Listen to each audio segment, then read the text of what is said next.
ప్రేక్షకులకు నమస్కారం. పరమాత్మ స్వరూపులందరికీ కూడా నమస్కారం. నేను నెల్లూరు జిల్లా సంగం గ్రామం శ్రీ రాజరాజేశ్వరీదేవి సమేత శ్రీ కాశీ విశ్వేశ్వర స్వామి జ్ఞానపీఠం పీఠాధిపతులు శ్రీ రాజరాజేశ్వరానంద స్వామిని భక్తి జ్ఞాన ధ్యాన కుండలిని యోగ ప్రాణాయామ స్వరయోగ ఈ యొక్క నా అనుభవాలని మీ అందరితో పంచుకుంటున్నాను. అందరూ ధ్యాన మార్గంలో పరమాత్మ తత్వాన్ని పొందాలని కోరుకుంటున్నాను. ఇప్పుడు మనం 3వ క్లాసు. దీంట్లో బ్రహ్మాండ సృష్టి ఎలా జరిగింది, పరమాణువునే పరబ్రహ్మ అంటారు. ఆ పరబ్రహ్మలో నుంచి ఓంకారనాదం త్రిమూర్తుల తత్వం, అంటే త్రిమూర్తులు కాదు, త్రిమూర్తుల తత్వం ఉంది దాంట్లో ఉత్పత్తి అయింది. దాంట్లో నుంచి పంచభూతాలు, ఆ పంచభూతాల్లో నుంచి నవగ్రహాలు, రాసులు, నక్షత్రాలు ఎలా సృష్టి జరిగింది. ఈ యొక్క భూమి మీద జీవరాశి ఎలా సృష్టి జరిగింది, ఇది మనం ఇప్పుడు తెలుసుకున్నాం. ఈ భూమి జలము కలిసే దగ్గర ఈ యొక్క అణుజ్యోతులు పరమాణువులు ఈ మిశ్రమ బిందువు అంటారు. పరమాణువుల్ని మిశ్రమ బిందువు అంటారు. అణుజ్యోతిని శివశక్తులు ఉన్నాయి 2 ప్రోటాన్ న్యూట్రాన్స్. ఆ 2 కలిసి ఉండేదాన్ని మిశ్రమ బిందువు, శుక్ల బిందువు, రక్త బిందువు, ఈ 2 కలుసుకుంటే మిశ్రమ బిందువు. ఈ మిశ్రమ బిందువు జలంతో కలిస్తే బీజంగా మారిపోతుంది. ఆ బీజమే ఈ సృష్టి, కంటికి కనపడే సృష్టి. అంటే నాచు పీచు వృక్షాలు. ఇది భూమి మీద సృష్టి క్రమం అనేది మనకి క్రిమి కీటక పశుపక్షాదులు మానవులు ఇవన్నీ పిండాండాలు అంటారు. 84 లక్షల జీవరాశులు అని చెప్పారు పెద్దలు. దీన్ని పిండాండాలు అంటారు. అయితే ఇప్పుడు బ్రహ్మాండంలో అండపిండ బ్రహ్మాండాలు ఉన్నాయి. అదేందో మనం తెలుసుకోవాలి. ఇప్పుడు బ్రహ్మాండంలో అండపిండ బ్రహ్మాండాలు ఏమిటి? ఈరోజు సబ్జెక్టు అండపిండ బ్రహ్మాండాలు, ఈ పంచభూతాలు. ఈ పంచభూతాలను గురించి ముందు తెలుసుకొని తర్వాత అండపిండ బ్రహ్మాండాలను మనం తెలుసుకుంటాం. మొదట పంచభూతముల వివరణ. పంచభూతాలు ఉన్నాయి: భూమి, జలము, అగ్ని, వాయువు, ఆకాశం. ఈ పంచభూతాలు మొదట ఆకాశం నుంచి వాయువు ఉత్పత్తి అయింది, జనించింది, పుట్టింది. వాయువు నుంచి అగ్ని పుట్టింది, అగ్ని నుంచి జలం పుట్టింది, జలం నుంచి భూమి పుట్టింది. ఆకాశం అనేది దీంట్లో ఇది చాలా తేలిగ్గా ఉంటుంది. ఈ ఆకాశం కంటే వాయువు బరువు. ఈ వాయువులో ఆక్సిజన్ ఉంది. ఆకాశం కంటే ఇది బరువు అయింది వాయువు. వాయువు కంటే అగ్ని బరువు, అగ్ని కంటే జలం బరువు, జలం కంటే భూమి బరువు. భూమి ఘన పదార్థము, కంటికి కనపడుతుంది. ఇది భూమి కంటే సూక్ష్మమైంది జలము. ఈ జలము భూమిలో కూడా ఇనికిపోతుంది, లోపలికి వెళ్ళిపోతుంది. నీళ్లు పోస్తే భూమిలోకి వెళ్ళిపోతాయి. అంటే భూమి కంటే ఇది ఘన పదార్థం అయితే భూమి కంటే జలం తేలిక. ఈ జలం భూమిలో కూడా ఇనికిపోతుంది. ఈ జలం కంటే అగ్ని సూక్ష్మమైంది. ఈ అగ్ని జలంలో ప్రవహిస్తుంది. ఒక కుండలో నీళ్లు పోసి కింద మంట పెడితే ఈ అగ్ని ఆ జలంలోంచి పోతుంది. మనం అన్నం వండతాం, కింద ఉండే మంట ఆ అన్నంలో నుంచి నీళ్ళల్లో నుంచి ఆ ఎసురులో నుంచి పైకి వచ్చి తెరలతాయి. అంటే నీళ్ళల్లో ప్రయాణం చేస్తుంది అగ్ని. అంటే భూమి కంటే సూక్ష్మమైనది జలం, జలం కంటే సూక్ష్మమైనది అగ్ని. కాబట్టి నీళ్ళల్లో కూడా వేడి ప్రవహిస్తుంది. అగ్ని కంటే సూక్ష్మమైంది వాయువు. ఈ అగ్ని కంటే సూక్ష్మమైంది వాయువు కాబట్టి ఈ మంటలో కూడా వాయువు ఫ్లో అవుతుంది లోపల. అందుకే వేడి గాలి తోలుతుంది మనకి. వేడి గాలిని చూస్తాం కదా మనం, చల్లగాలి వేడి గాలి. అందుకని అగ్ని కంటే వాయువు సూక్ష్మం. అందుకని అగ్నిలో కూడా అవతలికి ఫ్లో అవుతుంది వాయువు. వాయువు కంటే సూక్ష్మమైంది ఆకాశం. అంటే వాయువులో కూడా ఆకాశం ఉంది. అంటే ఆకాశం ఇంకా సూక్ష్మమైంది.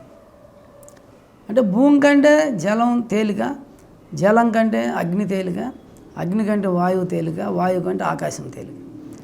ఈ పంచభూతాలు ఈ విధంగా ఉన్నాయి. ఇది మొదటి లేయరు భూమి. భూమి చుట్టూ జలం ఉంటాయి, ఒక లేయరు, ఒక పొర. జలం మీద చుట్టూ అగ్ని పొర ఉంటుంది. అగ్ని పొర మీద వాయువు ఉంటుంది. వాయువు చుట్టూ ఆకాశం ఉంటుంది. ఆ ఆకాశంకి చుట్టూ పరాకాశం ఉంటుంది. ఇంకా బయట అంతా పరాకాశమే. అయితే దీంట్లో మనము పంచభూతాలలో పంచభూతాలు చూడాలి. ఇది ఆకాశం. 50% ఆకాశం ఉంది.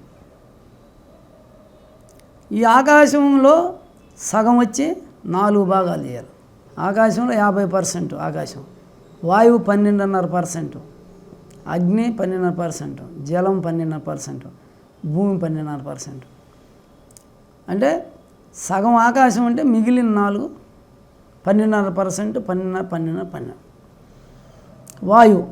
వాయువు అంటే అంతా వాయువు ఉండదు.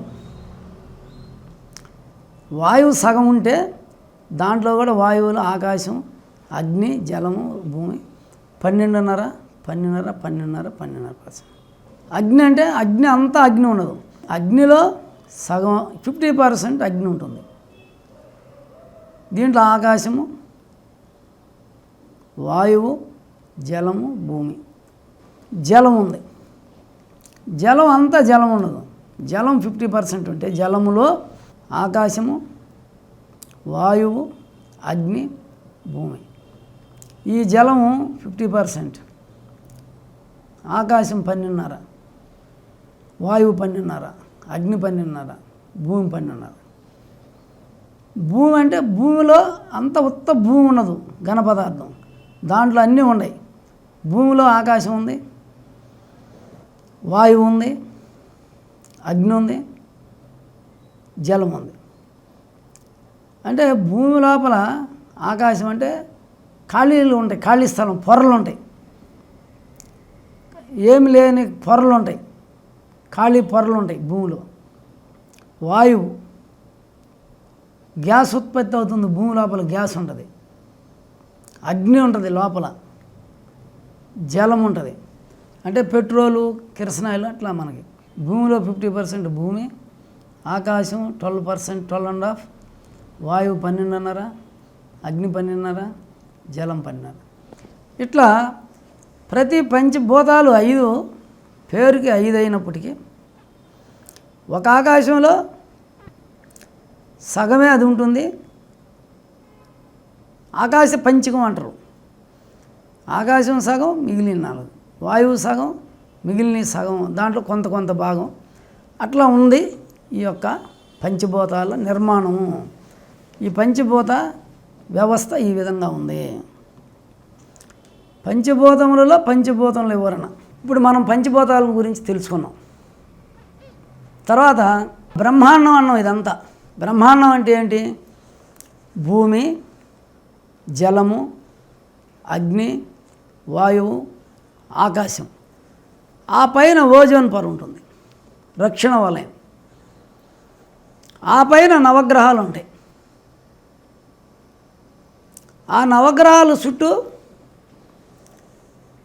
రాసులు ఉంటాయి, 12 రాసులు.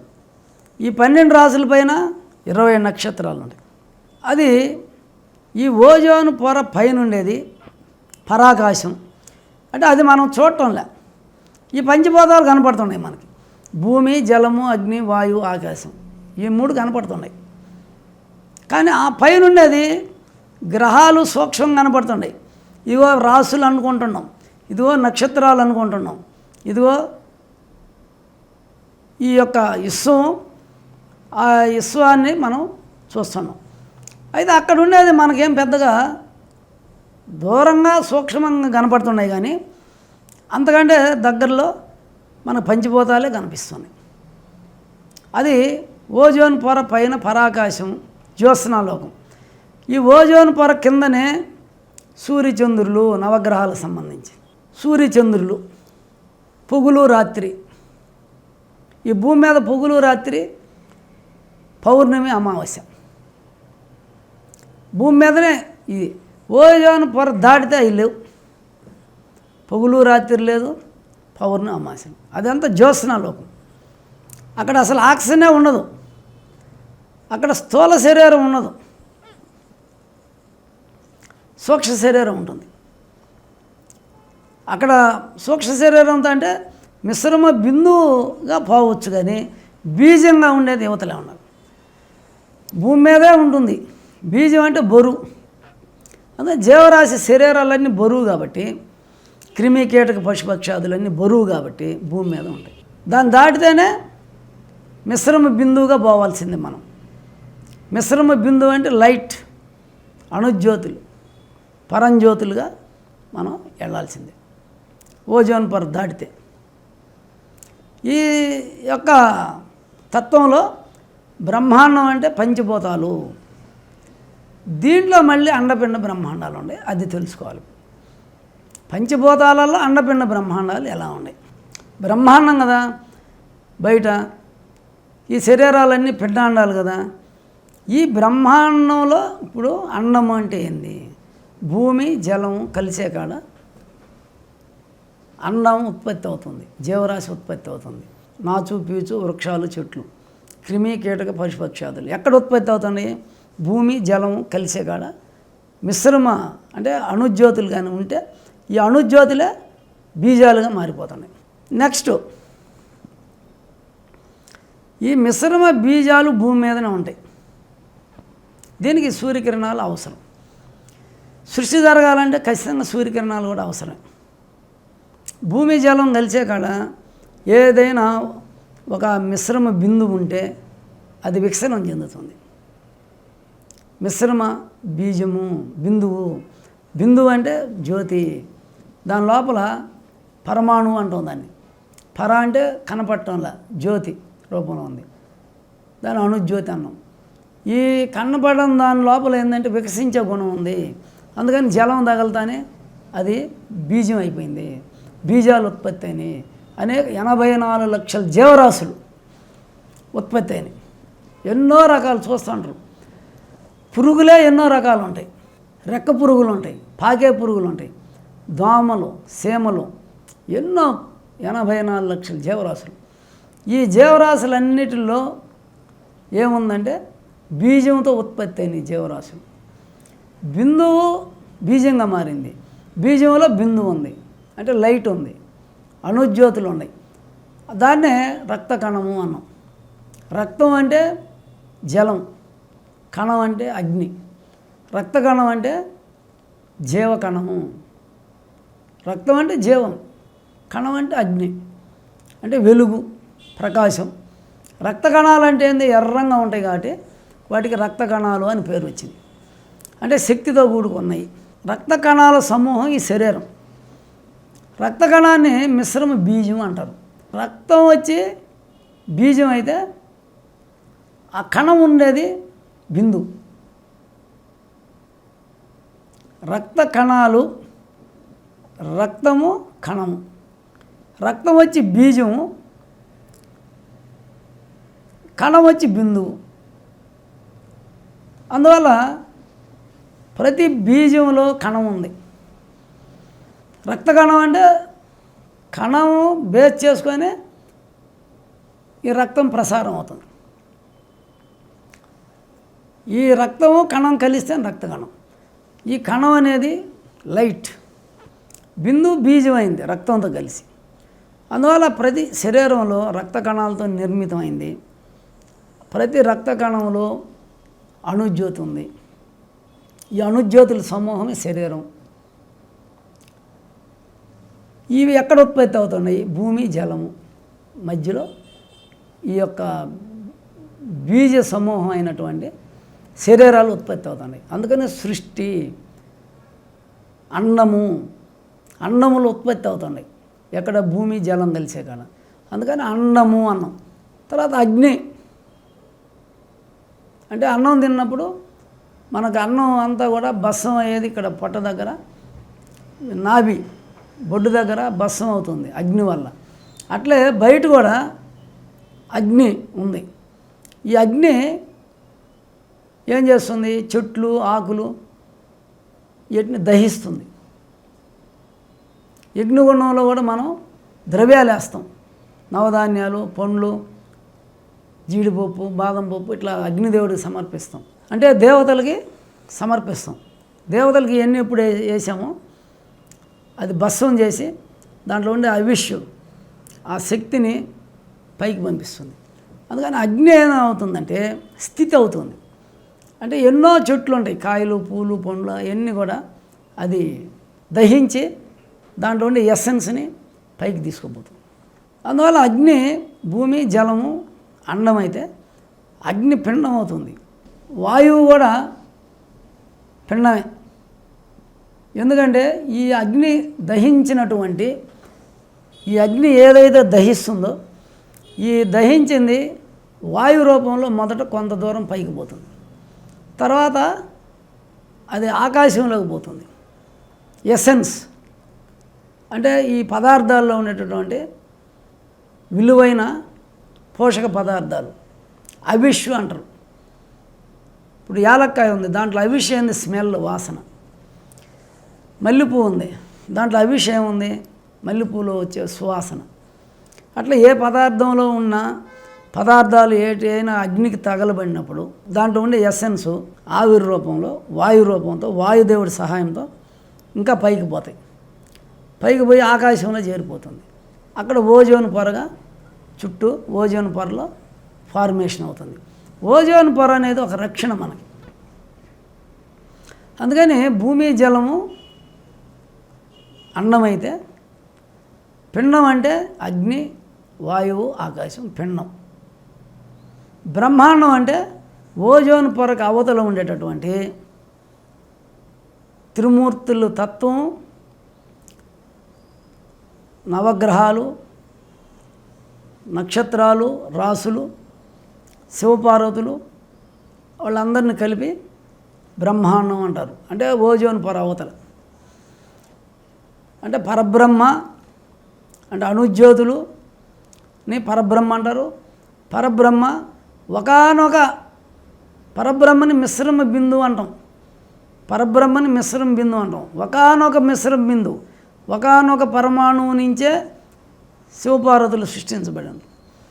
శివపార్వతుల తత్వం, శివశక్తుల ఐక్యం. ఆ దాంట్లో నుంచి త్రిమూర్తులు ఉన్నారు. ఆ త్రిమూర్తులు నవగ్రహాలు, రాసులు, నక్షత్రాలు ఇవన్నీ కూడా బ్రహ్మాండం అంటారు. ఓజోన్ పొర అవతలు ఉండే దేవతలందరూ బ్రహ్మాండం, కంటికి కనపడరు. అవ్యక్త మహత్తత్వం, వాళ్ళల్లో మహత్తత్వం ఉంది. చూసేదానికి నవగ్రహాలే, పిండోత్పత్తి జరుగుతుంది నవగ్రహాల వల్ల. ఒక గ్రహం వల్ల ఒక ఫలితం ఉంది. శుక్రగ్రహం వల్ల శుక్ల బీజం పిండం వృద్ధి చెందుతుంది. అదేవిధంగా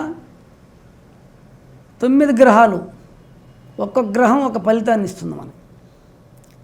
అవ్యక్త మహత్తత్వం, చూసేదానికేమో గ్రహాలే, కానీ ఈ భూమి మీద పిండోత్పత్తి, నవ రంధ్రాలు, తర్వాత సప్తధాతువులు, మన లోపల అనేక రకాల అవయవాలు, ఇవన్నీ నవగ్రహాలు ఉత్పత్తి అయ్యి ఈ నవగ్రహాల వల్ల భూమి మీద జీవరాశికి మొత్తం ఈ యొక్క జ్ఞానం, చదువు, పెళ్ళి, పిల్లలు, ఉద్యోగం, వ్యాపారం ఇవన్నీ మొత్తం కూడా ఆరోగ్యం ఇవన్నీ దీంట్లో నుంచే మనకి లభిస్తున్నాయి. మనకి ప్రాప్తించే ఈ అష్టైశ్వర్యాలు నవగ్రహాల వల్లనే జరుగుతుంది. ఇక్కడ పాపపుణ్యాలన్నీ మనం అనుభవించేది త్రూ నవగ్రహాలే. అయితే నవగ్రహాలకు అతీతంగా మనం ఉండాలంటే, నవగ్రహాలతో పని లేకుండా మనం జీవించాలంటే ధ్యానం చేయాలి, ప్రాణాయామం చేయాలా, ధ్యానం చేయాలి. అప్పుడు నవగ్రహాలకు అతీతంగా మనం పనిచేస్తాం, మనం శక్తిని పొందుతాం, స్వతంత్ర పరిపాలన. ధ్యానం చేస్తే స్వతంత్ర ప్రతిపత్తి వస్తుంది. అందువల్ల నవగ్రహాలు ఇవన్నీ కూడా అవ్యక్త మహత్తత్వం అంటారు. ఇది బ్రహ్మాండ సృష్టి ఇప్పుడు మనం అనుకునింది. ఇక జరగబోయేది మనం పిండాండ సృష్టి అనేది ఇప్పుడు చూస్తాం. ఈ పిండాండాలు ఎట్ట ఉత్పత్తి అవుతాయి ఇదంతా నెక్స్ట్ క్లాసులో మనం తెలుసుకుంటాం. ఇప్పుడు తెలుసుకున్నది ఏంటంటే, మనం బ్రహ్మాండంలో ఏ విధంగా సృష్టి జరిగింది.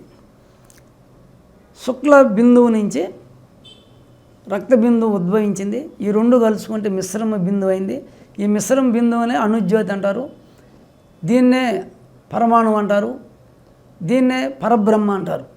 పరబ్రహ్మ అంటే పర అంటే కంటికి కనపడింది, బ్రహ్మ అంటే వ్యక్తమయ్యే గుణం ఉంది.